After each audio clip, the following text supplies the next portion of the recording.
Summer winding down. Salisbury, 1666.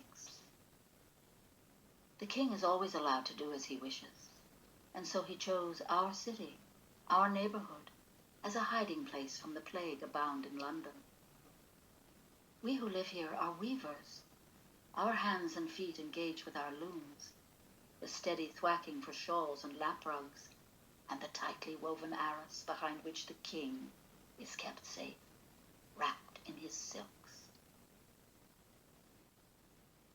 The king never travels alone, but brings his retinue, his retainers, the men and ladies waiting on him, jesters, hangers-on, crowds he thrives on, who gawk at the royal trappings. And yes, the shiny bubble of pestilence has journeyed here as well, so that each time we entered the church, we could hear the names being written in the parish book of Salisbury, St. Edmund's, beginning in July. Elizabeth Clark of Ye Plague, Sarah, daughter of John Conduit of Ye Plague, Martha Bartlett, widow of Ye Plague, Elizabeth, wife of John Conduit of Ye Plague. Until in September, the burial columns in the ledger overflowed in Salisbury. Alone, 500 died. The king has had his carnival, has come and gone. Long live the king.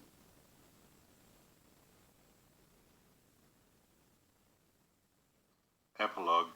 The plague gradually abated, but the following year a fire broke out at the King's baker's house on Pudding Lane. Sunday, September the 2nd, 1666. Some of our maids sat up late last night to get things ready for our feast today.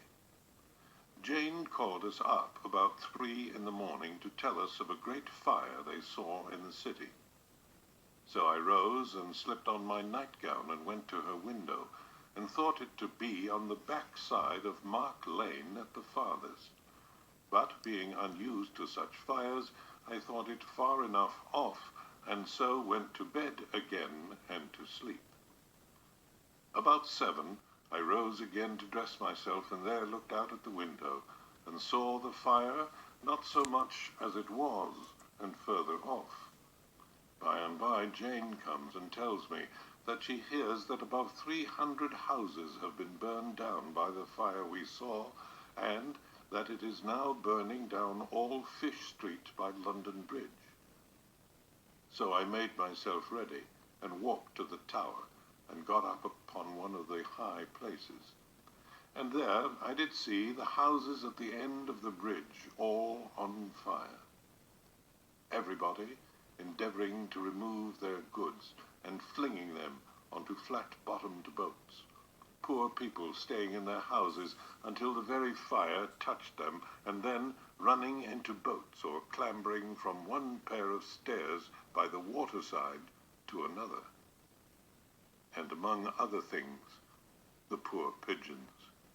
I perceive they were loath to leave their houses, but they hovered about the windows and balconies, till they were, some of them, burned and fell down. Samuel Pepys. The fire burned for 4 days.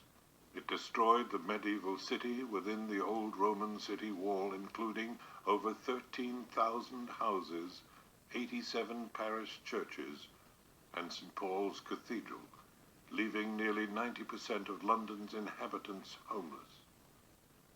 Though it threatened the city of Westminster and Whitehall, the palace of Charles II, they were spared in the end. Among the casualties were thousands of black rats. Only 6 human deaths were recorded.